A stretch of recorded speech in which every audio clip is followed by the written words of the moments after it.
ہم خدا کے طریقہ عبادت کو چھوڑ چکے ہیں. ہم ظاہراً تو خدا خدا کرتے ہیں لیکن اندر سے ہم کیا ہیں؟ کھوکھلے ہیں. کچھ بھی نہیں ہمارے پاس. اس لیے جب ہم بیمار ہوتے ہیں تب دعا نہیں سنی جاتی. جب ہم بھوکے ہوتے ہیں تب بھی دعا نہیں سنی جاتی. جب ہم خوش ہوتے ہیں تب بھی دعا ہماری نہیں سنی جاتی. کیونکہ ہمارا یقین ہی نہیں کہ ہم کسی دعا پر یا خود کی دعا پر، اجتماعی دعا پر یا خلوت کی دعا پر ہم شفا پا سکتے ہیں. ایسا ہے کہ نہیں ہے؟ آئیں آج کا پہلا حوالہ کلام اقدس میں سے دیکھتے ہیں. میں نے بیٹی تجویز کو یہ حوالہ دیا متی مقدس متی رسول کی معرفت لکھی گئی انجیل میں سے یہ حوالہ ہے، تو میں چاہوں گا کہ وہ یہاں آپ چل پائیں.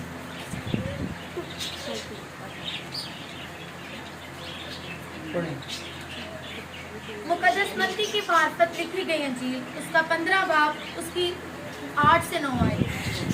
یہ امت زبان سے تو میری عزت کرتی ہے مگر ان کا دل مجھ سے دور ہے، اور یہ بے فائدہ میری پرستش کرتے ہیں کیونکہ انسانی احکام کی تعلیم دیتے ہیں. پاک کلام کا پڑھا اور سنا جانا ہم سبوں کے لیے بات.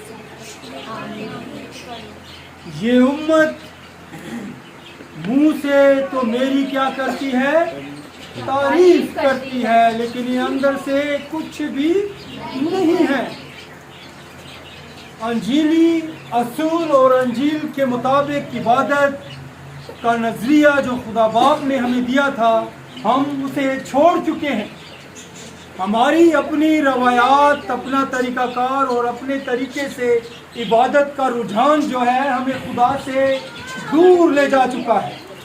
اتنا دور کہ آج ایک چھوٹی سی پرابلم، کرونا وائرس، ایک چھوٹا سا باریک سا جیمز جراثیم ہے.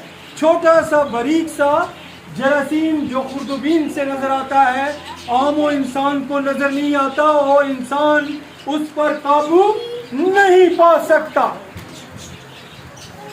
وہ ایک منٹ میں انسان کے اندر اترتا ہے اور خون میں دھس کر، خون میں جا کر انسان کے خون کو جل کی صورت میں تبدیل کر دیتا ہے اور اس کا سانس رک جاتا ہے، اور سانس رکنے کی وجہ سے اس کی رگیں بلاسٹ ہو جاتی ہیں، اور بلاسٹ ہونے کی وجہ سے وہ بالکل کیا ہوتا ہے؟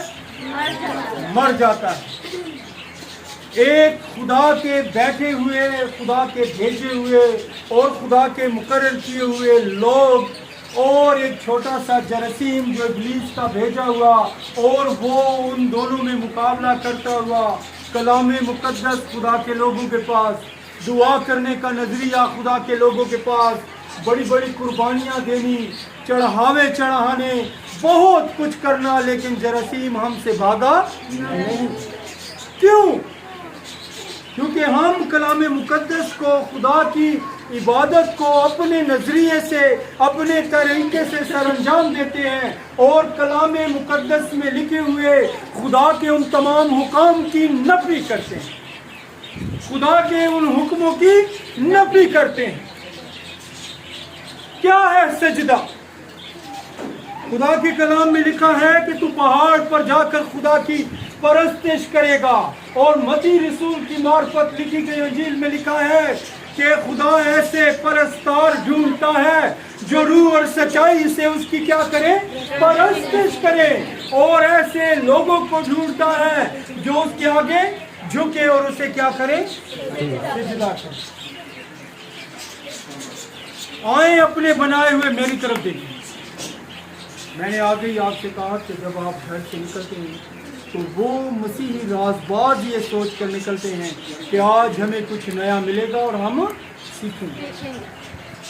آپ سیکھنا نہیں چاہتے. دیکھیں ہماری عبادت کا مسئلہ ہے، آپ بھی عبادت کر رہے ہیں، پوری دنیا میں عبادت ہو رہی ہے، لیکن خدا کے اصولوں، انجیلی اصولوں اور بائبل کے اصولوں کے مطابق نہیں ہو رہی. ہم نے اپنی بنائی ہوئی ترتیب سے عبادات کر رہے ہیں.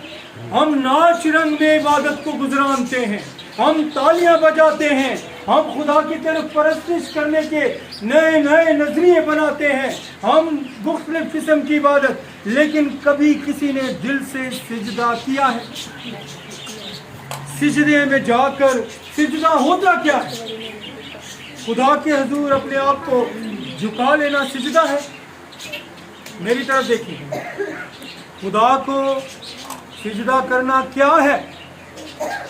جب آپ عاجزی خاکساری سے خدا کے حضور گھٹنوں کے بل گر جاتے ہیں اور اپنے سر کو، اپنے شیش کو خدا کے حضور جھکا لیتے ہیں تو اسے کہتے ہیں سجدہ، اور وہ روح اور سچائی سے جھکا ہو تو خدا اس آواز کو کبھی بھی رائے گاہ نہیں جانے دیتا، وہ اسی وقت اس کی آواز کو سن لیتا ہے۔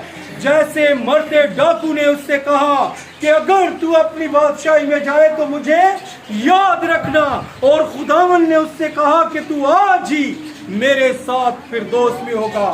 فردوس کا مطلب خوشی، فردوس کا مطلب سلامتی، فردوس کا مطلب دنیا کی عیش و عشرت، وہ تمام چیزیں جو دنیا میں آپ حاصل نہیں کر سکتے وہاں آپ کو مل جاتی ہیں۔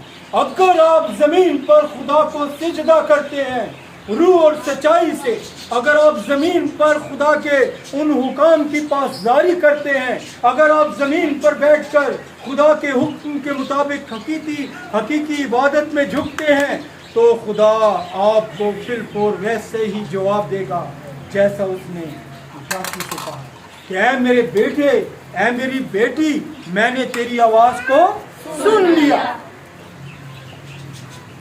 لیکن ایسا ہونا ممکن نہیں۔ ابھی بھی میں گلا پاڑ پاڑ کر آپ سے کہہ رہا ہوں، اور آپ اپنے اپنے کاموں کاجوں میں جہاں آپ دیکھتے ہیں اور جہاں آپ بولتے ہیں وہیں آپ کا دل، وہیں آپ کا دھیان بھی ہے، وہیں آپ کا دل ہے۔ جب آپ کلام پر کام دھریں گے اور خدا کے بندہ کی طرف نظر رکھیں گے تو وہ کلام آپ کے دل میں اثر کرے گا، اور ایسا ممکن نہیں۔ کلام اقدس میں بہت سی جگہوں پر ہمیں ملتا ہے کہ ہم خدا کے کلام کی نفی کرتے ہیں۔ کیا کرتے ہیں؟ کوئی بتا سکتا ہے کہ آپ خدا کے کلام کی کیا نفی کرتے ہیں؟ کوئی بتا سکتا ہے آپ میں سے؟ نہیں بتا سکتے؟ چلیں ابار کی کتاب میں دیکھتے ہیں۔ ابار کی کتاب اس کا 10واں باب اور اس کی پہلی آیت میں ہارون کے بیٹوں کو خدا نے کہا سنیے، اب آپ کو ڈرنے کی باری ہے، سنیے۔ جب ہارون کے بیٹوں کو خدا نے کہا کہ نچلی آگ بھی میرے مذبح پر لانا، اور انہوں نے اوپری آگ بھی بھر لی، انہوں نے کہا خدا خوش ہوگا، اور خدا نے ان کو حکم دیا تھا کہ نچلی آگ ہی میرے لیے کیا کرنا؟ بخوردان میں بھرنا، تو انہوں نے خدا کی بات کو نہ سنا اور انہوں نے اوپری آگ کو بھی بھر لیا، اور اسی دم اس مذبے میں سے آگ نکلی اور ان دونوں کو اس نے کیا کیا؟ جلا دیا، بھسم کر دیا۔ جب ہم اپنی اپنی عادتوں کی اپنی بنائی ہوئی ترتیب اور خدا کے عبادت میں شریک ہو کر بھی نہیں سنتے تو پھر کیا ہوگا کہ خدا کا عذاب ہم پر نازل ہوگا، کیونکہ ہم جب خدا کے کلام کی حکم عدولی کرتے جاتے ہیں تب خدا کا خوف، خدا کا جلال اور خدا کا روب ہم پر بڑھتا جاتا ہے۔ اب دیکھیں استثنا 17 باب اور اس کی 3 آیتیں۔ استثنا 12 باب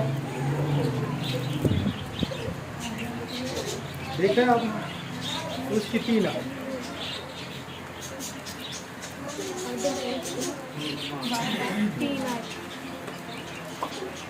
پڑھیں کیا لکھا ہے۔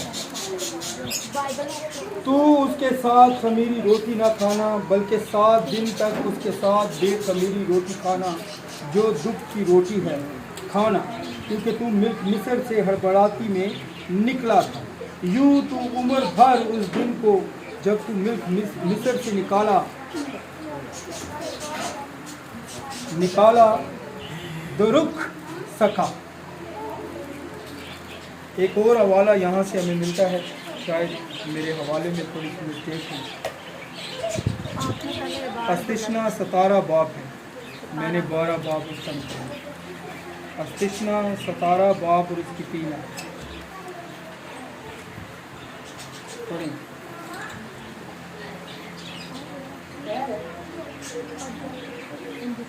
मैं पढ़ूं। और जाकर गैर मबूदों की या सूरज या चांद या अजराम फलक में से किसी को जिसका हुक्म मैंने तुझे नहीं दिया पूजा और परस्तिश की हो, और ये बात तुझको बताई जाए और तेरे सुनने में आए तो तू जाफिशानी से अगर ये ठीक हो तो कतई तौर पर साबित हो जाएगा कि इसराइल में ऐसा मकरूह काम हुआ है।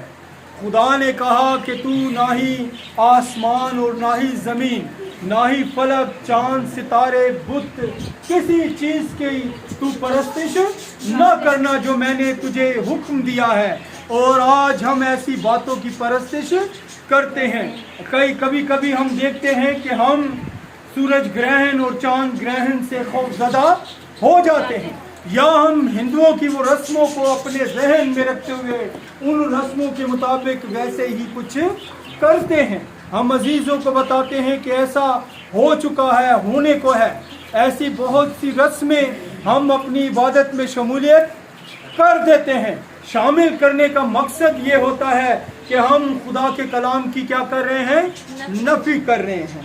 आगे हम देखते हैं यहाँ पर यशवा 1 बाब और उसकी 7 आयत। यशवा 1 बाब और उसकी 7वीं आयत। यहाँ पर बड़े खूबसूरत हवाला लिखा है जो अभी अभी खुदा के बंदा एल्डर कलाश ने आपके सामने रखा कि ये शरीयत की किताब तेरे मुंह से ना हटे, बल्कि तुझे रात और दिन इसी का ध्यान हो, ताकि जो कुछ इसमें लिखा है उस सब पर तू इत्याद करके अमल करे, क्योंकि तब भी तुझे इकबाल मंदी की राह नसीब होगी और तू खूब कामयाब होगा। तू क्या होगा? खूब कामयाब होगा। आज खुदा का बंदा भी कहता है कि आपके मुंह से शरीयत की किताब क्या हुई? दूर हो। खुदा ने कहा झूठ ना बोलो, आप बोलते हैं।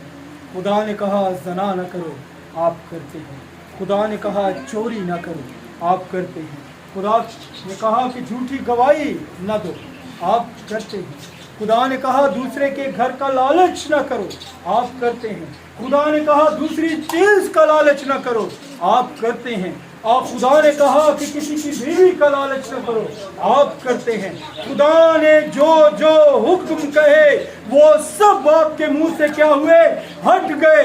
ना ही आप उसकी जगाली करते हैं, ना ही खुदा के उन अल्फाजों को अपने मुंह पर रखते हैं, ना ही शरीयत की किताब आपके दिल में है, ना ही खुदा के हुकाम आपके दिल पर हैं, ना ही खुदा की किताब आपके मुंह पर है, ना ही खुदा के हुक्म आपके मुंह पर हैं। इसलिए आप दूर हैं, इसलिए खुदा का कलाम भी दूर। इसलिए शरीयत की किताब आपके मुंह से हट गई और आप पर इकबालमंदी नहीं हो रही। हम बहुत कमजोरियों में हैं, शिफा है नहीं, कह लें कि तंदुरुस्ती है नहीं, खाने पीने को भी नहीं, कोरोना भी लटक रहा है, काम काज भी नहीं है, हर हालात में मंदा चल रहा है। वजह कि हमारे मुंह से शरीयत की किताब हट चुकी है। हम खुदा के हुकाम को अपने उसमें नहीं रखते। आखिरी हवाला मैं आपके सामने रखता हूँ, मत्ती रसूल की मार्फत लिखी गई अंजील उसका 15 बाब। देखें उसका 15 बाब उसकी 13वीं आयत।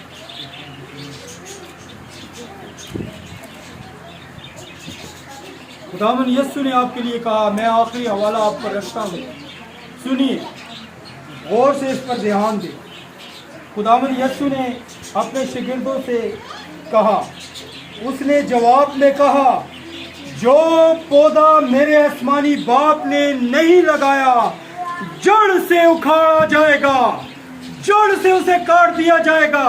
जो पौधा आसमानी बाप ने नहीं लगाया अगर आप शरीयत की किताब को और खुदा के हुकाम को, खुदा की बातों को, खुदा के नजरिए को, खुदा के मुताबिक की हुई इबादत को तरतीब नहीं देते, खुदा के मुताबिक इबादत नहीं करते, खुदा के हुक्मों के मुताबिक इबादत नहीं करते, तो आपको यीशु मसीह के हुक्म के मुताबिक जड़ से काट दिया जाएगा।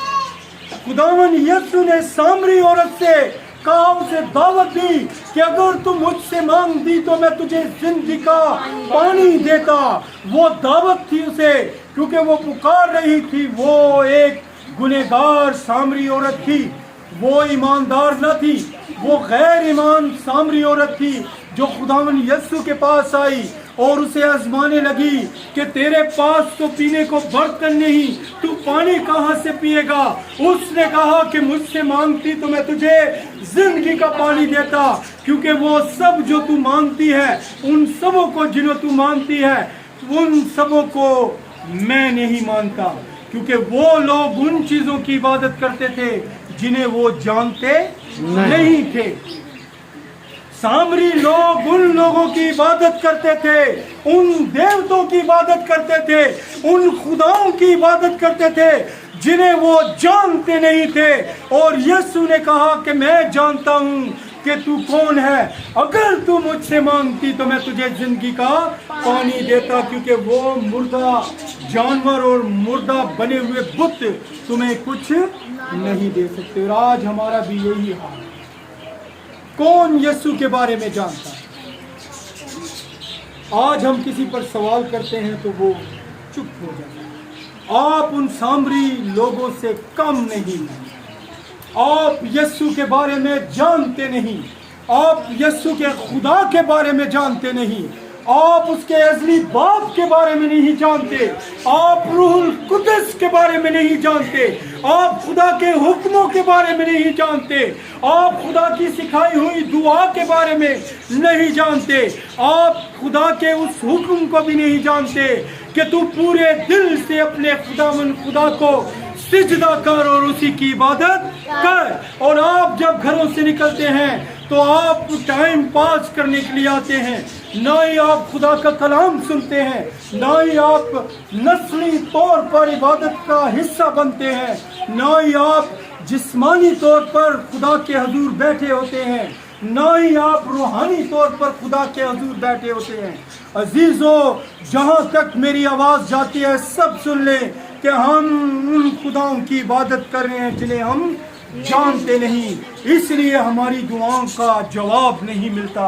जब हम जानना शुरू करेंगे तो तब हम में तड़प बढ़ेगी और हम अपने हकीकी खुदा, जिंदा खुदा, अब्दी खुदा, यहोवा खुदा के आगे सिजदा करेंगे और हम उसी की इबादत करेंगे और हम अपनी तमाम तकलीफ क्या पाएंगे? आज का कलाम हकीकी तौर पर यह था कि हम बहुत सी कलीसियाएं, मुल्क पाकिस्तान बल्कि दुनिया में बहुत सी कलीसियाएं हैं जो हर रोज़ खुदा के लिए बड़े बड़े तमाम करते हैं, बड़े बड़े जश्न करते हैं, उसमें मौत से झूठे, उसमें लूटने का बहाना, उसमें ठगने का बहाना, उसमें सब झूठ फरेब होता है। लोग झूठ से गवाहियां देते हैं, परस्तिश करने नहीं दिखावा करने आते हैं, कपड़े पहन कर दिखावा करते हैं, अच्छे अच्छे तरीक़ाकार से दिखावा करते हैं। वो खुदा के लिए आते नहीं, उनमें जो खुदा के लिए भी आते हैं उनके ज़रिए उनकी भी दुआ नहीं सुनी जाती, क्योंकि गीलियों के साथ सूखियाँ और सूखियों के साथ गीली सब जल जाएंगे। क्योंकि खुदावन ने कहा कि जो पौधा मेरे बाप ने नहीं लगाया वो उसे क्या करेगा? जड़ से काट देगा। हम वैसे ना बने कि हमें जड़ से काटा जाए। हम इबादत का जब हिस्सा बने तो हमारी नीयत, हम जब इबादत का हिस्सा बने तो हमारा दिल, जब हम इबादत का हिस्सा बने तो हमारा बदन, जब हम इबादत का हिस्सा बने तो हमारी ताकत अपने खुदा को सजदा करने के लिए वहाँ पर मौजूद हो।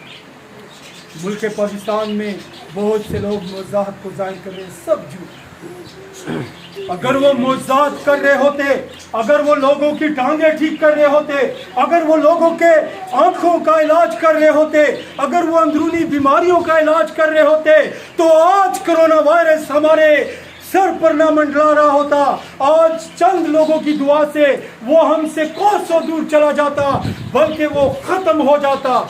ये सब झूठ है, क्योंकि एक बीमारी अगर नहीं जाती तो कोई भी बीमारी नहीं जाती, क्योंकि हम ठगते हैं, हम झूठ बोलते हैं, हम दगाबाज हैं, हम खुदा के मुताबिक इबादत नहीं कर रहे। हकीकी इबादत का मतलब खुदा के आगे सिजदा है।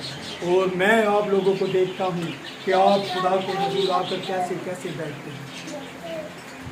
आपका बैठने का, आपका सुनने का, आपका सोचने का अंदाज नहीं है। आप किसी चीज़ का खौफ नहीं करते, कोई भी नहीं करता। ये नहीं, कई बड़े बड़े मजमू में हम देखते हैं लोग नाच रहे होते हैं, झूम सजदा के मतलब कि घुटनों के बल जाकर आजिज़ी खगसारी से अपने उस शीश को जिसमें सरिया है, उस अहंकार को जिसमें सरिया है, उस तमाम तकब्बर को जिसमें सरिया है, उन आंखों में, उन होंठों पर, उन तमाम अदाओं पर जिनमें तकब्बर, हसद, बुराई है, वो सब खुदा के हजूर झुकाकर नीचे जमीन पर रख देना है। उसे कहते हैं खुदावन खुदा को सिजदा करना। जो लोग नाच नाच कर इबादत करते हैं, जो हाथ हिलाकर इबादत करते हैं, जो गिरा कर इबादत करते हैं, वो सब हमारा तरतीब दिया हुआ ढोंग है। और हमारा खुदा ऐसी इबादत को पसंद नहीं करता। हमारा खुदा ऐसी इबादत को पसंद करता है कि तू अपना सर झुका और खुदा के आगे आजिज़ी खाकसारी से झुक, तब मैं तेरी इल्तिजाओं को सुनूंगा और मैं तुझे एक बलबंदी के मौके बख्शूंगा और तुम्हें इतनी बरकत दूंगा कि तेरे पास रखने को भी जगह ना हो। ऐ मेरे अजीजों, अपनी तरतीब को, चाहे आप शख्सी दुआ करें, चाहे आप इज्तिमाही दुआ करें, आप अपनी दुआ का तरीका ऐसा बना लें जो खुदा की खुशनुदी में, जो खुदा पसंद करे, तब वो हमारी दुआओं का जवाब देगा और तब हम सलामती में रहेंगे। आप सबों पर आज के कलाम के वसीला, आज के खुदा के जिंदा कलाम के वसीला खुदावन खुदा बाप की सलामती और उसकी शफ़क़त और मोहब्बत हमेशा तक कायम रहे। आएँ अपने सर को झुकाते हुए दुआ करें। इलाही पिता खुदावन कादिर मुतलक जलाल से भरी जिंदा खुदा, लश्करों के रब तेरा शुक्र करते हैं, तेरी ही तारीफ़ करते हैं क्योंकि तेरी तारीफ़ और तमजीद के लायक है। हमें खुदावन ऐसी तरतीब अता कर, ऐसी मोहब्बत, ऐसा प्यार अता कर कि हमारी बातें, हमारा झुकना सब तेरे कलाम के मुआफिक है। हम खुदावन आजिज़ी खाकसारी को पसंद करें, अपने इन तमाम भेदभाव को, इस भेदभाव को खुदावन अपने आप से दूर कर। ऐ कादिर मुतलक खुदा, तमाम कलीसिया के लिए तेरी बरकत चाहता हूँ, सुनने वालों के लिए तेरी बरकत चाहता हूँ, घरानों के लिए, मुल्क पाकिस्तान में जहाँ जहाँ तेरे बंदा की आवाज़ जाती है, सबों को खुदावन तू बड़ी बरकत बख्शना, सबों की मुहाफ़ज़त करना, इस डर को, इस कोरोना वायरस को खुदावन जड़ से ख़त्म कर देना, ताकि हमारी आवाज़ खुदावन आसमान का सीना चीरते हुए तेरे हजूर पहुँचे और खुदावन तेरे हजूर पहुँच कर खुदावन तेरे कानों को, तेरे रूह को खुदावन मसरूर करे। कादिर मुतलक खुदा, जलाल से भरी जिंदा भी खुदा, हमारी आवाज़ को सुन, अपने बेटे बेटियों को, अपने घरानों को बड़ी बरकत दे, जो बीमार हैं उन्हें खुदावन शिफा बख्श दे। ऐ कदूस खुदा, सबों की हिफाजत कर। आज की इबादत के लिए नहायत शुक्रगुजार हैं, आज के कलाम के लिए नहायत शुक्रगुजार है जिसमें तू शामिल हाज़िर। कलाम के वसीला सबों को बरकत बख्शना। तेरे प्यारी बेटी खुदा मसीह के नाम से माफ़ी।